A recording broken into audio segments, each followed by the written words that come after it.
The chair recognizes for 5 minutes the gentlewoman from New Mexico, Ms. Torres Small. Thank you all for being here on this important issue. Family separation should never be a solution for our broken immigration system. It is immoral, and we know it results in traumatic and lasting effects on families, particularly the children. Unfortunately, DHS continues to separate families at the border, even though the administration officially ended its family separation policy last June. Ms. Podkul, under what circumstances is DHS continuing to separate a child from their family? We don't know. CBP does not always give information about why they conducted the separation, what standards they decided to use, and oftentimes are doing it with no justification at all. Dr. Linton, in your earlier remarks, you discussed recommendations for what to do regarding narrow circumstances involving danger to a child. Does the DHS ever communicate explicit guidelines on how they would make such a determination?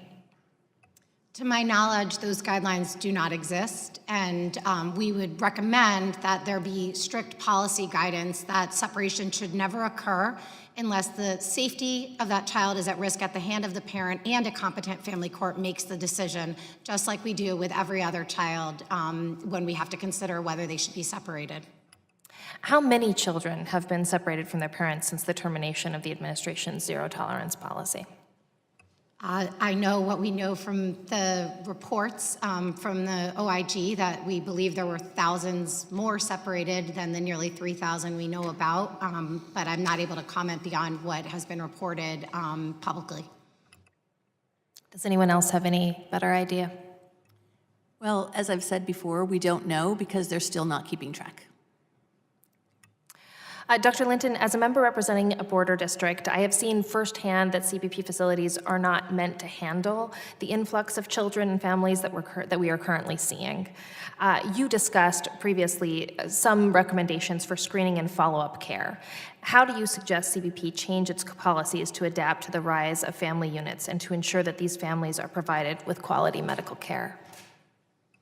I believe that every child who presents to our border upon arriving, having fled conditions of trauma in their countries of origin, and as we've discussed, may have faced trauma during the journey, the trauma should stop. And so we should have every child have access to being processed in child-friendly facilities, which is not the case of current CBP processing facilities.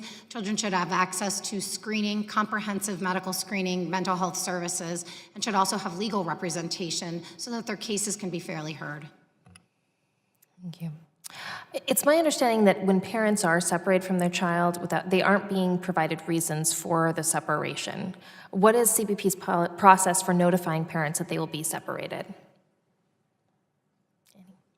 Dr. Bonet. To my knowledge, there is no process, and there continues to be no process. So it would be great to hear if they're developing something, but I have not heard of any plans to do so. Are you aware of whether parents are given an explanation or any information? Generally, from the cases I've heard of, they have not, but again, I think that's on an individual basis. There's no policy in place, so it may be inconsistent.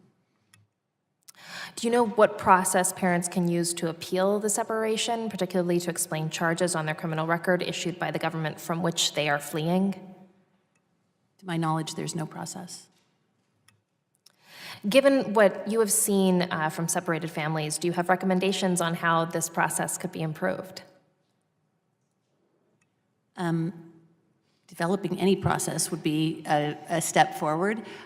We've made several recommendations to the administration on how they could develop better policies. One of the most important is putting child welfare professionals at Border Patrol stations and ports of entry to help with the screening and the care and the processing of these children.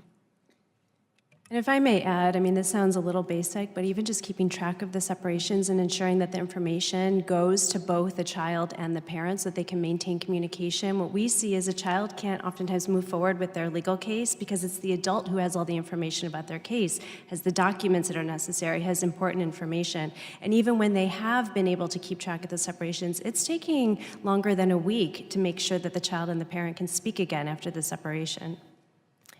If I could just add, I think what's really critical here is that there's some really basic common sense steps that could be taken that have not been taken. Basic steps to save children and their families. Thank you. I yield the rest of my time. Thank you, Ms. Torres-Small.